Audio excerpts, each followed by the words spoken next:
Hi, this is Rochelle Hoffman, huge horror fanatic out of Glendale, Arizona, and you're watching Hops and Horror. Tonight my boys are reviewing one of my all-time favorites, Pet Sematary. Enjoy!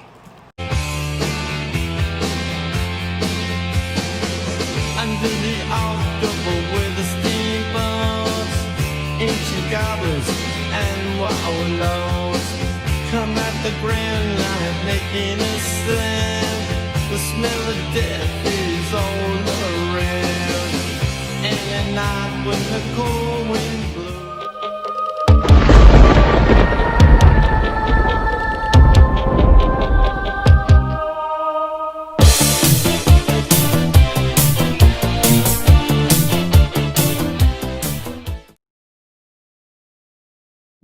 Rachel, I'm going to twist your back like mine so you'll never get out of bed again.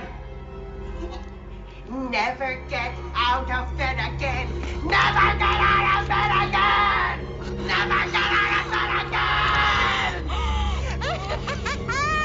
again. Hey, what's up, guys? Welcome back again to Hops and Horror. This is Bo Cooper. Sitting next to me, as always, my boy Rob Novelli. And Rob, tonight we're going to be talking about a film from 1989, released on April 21st.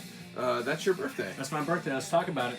The day before my birthday, because I'm April 22nd, I thought it would be a good idea for me and my buddies to sneak into this film, because I saw it was a Stephen King film, and it ruined my whole fucking childhood. Stephen King rules. Yeah, he does. And he definitely rules when it comes to ruining a 9-year-old's childhood, because this film is the scariest film of all time, in my opinion, besides The Exorcist, which we already reviewed at Hops and Horror. Rob, tell the fans out there what this movie's all about, because from what I remember, it's a middle-class family moving to rural Maine. There's a crazy highway right in front of their home, and I'll let you pick it up from there. Well, basically what this film's all about is, they meet the neighbor, which is Judd, played by Fred Gwynn, a.k.a. Herman Munster. Herman Munster, man. What an iconic... Well, he is iconic. What an iconic horror master, man. I mean, we talk a lot of horror, and, all these films have some iconic actors, and Fred Gwynn is one of them, rest in peace.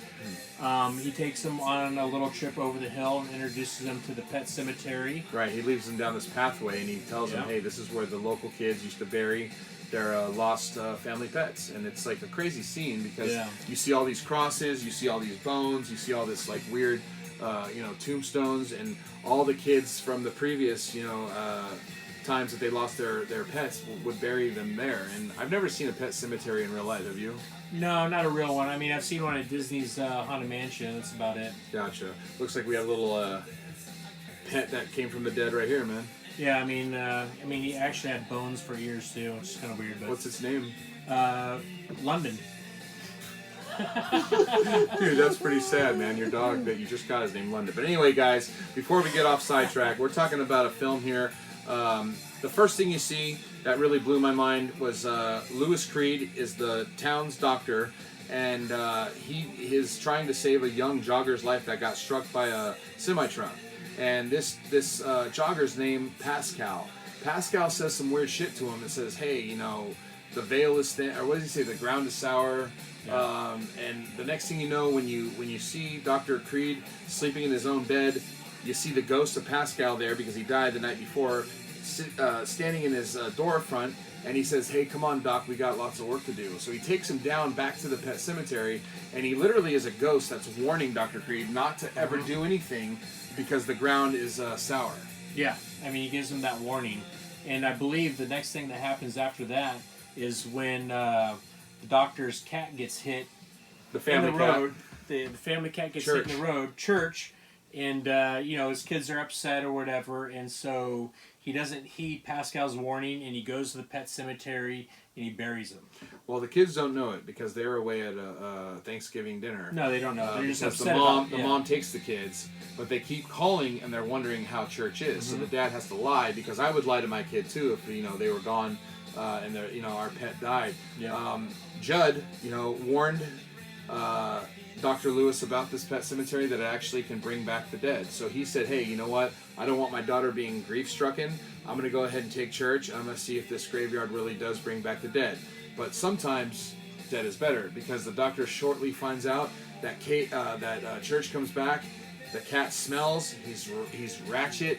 He's violent, and he starts raising hell within the family. And right away, the kids know that something's wrong with Church. Yeah, and I mean, one of the freakiest things I remember watching this movie is the first time you see Church, and he's got that, he's mangy, and he's like got the tail sticking up, and he's got that hissing thing with his eyes and stuff like glowing yellow eyes. Yeah, that was the first incantation that that something's wrong with this burial ground. Yeah, the Indian burial ground, which is also known as the Pet Cemetery. Fast forward a couple weeks later, the kids and the family and Judd are out there trying to have a good picnic and try to, put back together their loss of the family cat. The next thing you know is there's a kite being flown in the air, and the parents are not paying attention, and poor Gage runs out in the middle of the street. Dr. Creed tries to catch him, and the next thing you know, you see a truck hit Gage. It's pretty traumatic to see that, because he is a little boy. He's only probably about 6, 7 years old. I can only imagine what, if I had a kid, the loss would feel like. But you see Dr. Creed go nuts. You see Rachel a couple days later laying in bed, losing her mind. They bury Gage. And then the next thing you know is you hear a story because Rachel, the mom, can't handle death too well. So she talks about how she experienced death at a very young age by losing her sick sister, Zelda, which is the most scariest horror icon that I've ever seen. I know that thing freaked me out. Zelda freaked me out. I mean, it was a thing. I mean, it was. It's like, let me tell you, Rob, she had like what? That is the scariest fucking thing I've ever seen in my life. Oh, it is, absolutely. And spine. Right. What do they say she has? Spinal meningitis. Yeah. Something Spine like that. Sticking out. The way she's she twisted. She's crazy, and she's just all. But the whole point about Rachel, the mom, not being able to handle death is because she used to be the caretaker of Zelda, and Zelda chokes, and she dies right in front of her. So Rachel kind of has a little bit of guilt. She feels like she could have maybe saved her, but at she the didn't same want time, to. it scared her. You know what I mean? No, she didn't want to because she knew that she was so sick and tired of having to take care of this freak, that's locked down in the basement. So Zelda dies. Next thing you know, Dr. Creed is losing his mind, and he's grief-stricken. Rachel goes to live with her parents for a while. They're fighting and everything. And Judd kind of explains how it wouldn't be a bad idea, but at the same time, it would be a bad idea if he ever were to bury, a human being. Kind of implants the idea. Well, he doesn't implant it. He just kind of hints at it. Yeah. And then when Dr. Creed brings it up, Judd loses his mind. He's like, oh, don't you dare think about it. But he's the one that thought about it first. Mm-hmm. So it's weird. But long story short, they bury Nico Hughes, a.k.a. Cage Creed. And the kid comes back. He's not a happy child. He cuts Fred Gwynn's ankle. What's it called? Yeah, his Achilles tendon. That's one of the most brutal scenes I've ever seen. Yeah, I mean, literally, you see the knife slice right into it. Oh, and it's just, I can't even imagine that happening. But Cage comes back, races all hell, and the next thing you know, the doctor grabs him after he killed poor Judd. And the next thing you know, he has to put him down, man. So it's all about, this whole movie is about the circle of life. You get death, you get resurrection, and then you have to put him down again. So, guys, we're talking about 1989's Pet Sematary. I know that's a lot to take in because we just went from story to story to story. But if you guys have never seen this film, I do suggest watching it. The remake is absolute garbage in my opinion. I wouldn't even go down that road. Yeah, make sure it's the original. Make sure it's 1989's Pet Sematary, folks, and I guarantee you won't be disappointed. Hey, before we crack that, I want to give a special thanks to my friend Rochelle Hoffman. She's one of the most beautifulest models out there. She has an amazing tattoos all over her body that have to do with horror.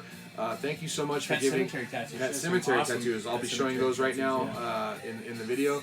Rochelle, you're the greatest, and we appreciate you so much for the shout out. Cheers to you and your family. And fun fact, Rochelle's kid is actually named Cage. Yeah. So that's pretty cool. So thank you once again, Rochelle. We appreciate you. What are we drinking? Today we're doing Modern Times Humble Sea collaboration. Both great breweries. Yep, it's a 12.5% Tempest. It's called Tempest Awakening, oak milk cortado. Oak milk? Oat milk. Oh, oat milk. Oat milk Cortado Imperial Stout. Show it. Let's see it. Modern Times and Humble Sea. That's actually pretty cool. I've had Humble Sea's IPAs are pretty good. Modern Times stouts Well, you've are had a great. lot of Modern Times. And Yeah, they're the I mean, their best. stouts are great. So Let's crack it open and see what it tastes like. we're going to this one blind. A lot of these beers I've already had, but this one I've never had. I've never had this either. I didn't even know they did a collaboration with Modern Times. No, neither did I. But let's check it out. Got high hopes for this one. Let's do it. On another note, folks, if you're hearing the background noise, that's the Ramones. What a great soundtrack from 1989's Pet Sematary, the Ramones. I Don't Want to Be Buried in a Pet Cemetery. One of my all-time favorite songs. It's amazing. Check it out if you've never heard it. You know what? While we're sitting here shooting the shit too, I mean, there's a couple fun facts I was reading about this movie. Mm-hmm. One of the fun facts is one of my favorite actors is Bruce Campbell. Bruce Campbell was actually supposed to play the Doctor. Was offered the script, to Bruce Campbell, which he didn't take. I don't know. I just said he didn't take it. I mean, I didn't read the whole thing of like why he. But he was the original he was the actor that was original supposed chosen, to play yeah. Dr. Creed. Yep. Never heard that. Was it Dale Midkiff? Dale Midkiff. That played the Doctor. And then the other thing Cheers, is buddy. one of my favorite. Cheers. One of my favorite directors, George Romero, was supposed to direct this film, and I guess the production was pushed by a little bit, and George Romero had another thing that he had going on, and so he had to decline. Crazy. I never heard that. Yeah. So there you have it, folks. 1989's Pet Sematary, one of the scariest films I've ever seen in my life. We're drinking Modern Times collaboration with Humble Sea. It's called Tempest Awakening, guys. So make sure you check out this brewery, Modern Times and Humble Sea. This is a great, tastes like coconut with a little bit of milk in it, man, but it has a strong kick. It also has some coffee. And by the name, I mean, this is dating myself, it says Tempest, so I wonder if it has anything to do with the old Tempest arcade game. Kind of cool graphics on there. Could be. 1980s retro, so it probably has to do with the video game. Awesome. A little bit of coffee, good viscosity, great beer. Cheers to you, brother. Cheers. And cheers to you guys out there. Happy September 1st. Yeah. Make sure you check us out on YouTube now. We have our YouTube videos uploaded as well. Make sure you leave a comment. Let us know what you think about Pet Sematary, Modern Times, Humble Sea. Thanks once again to Rochelle Hoffman. And we'll see you guys next Wednesday with another Hops and Horror edition.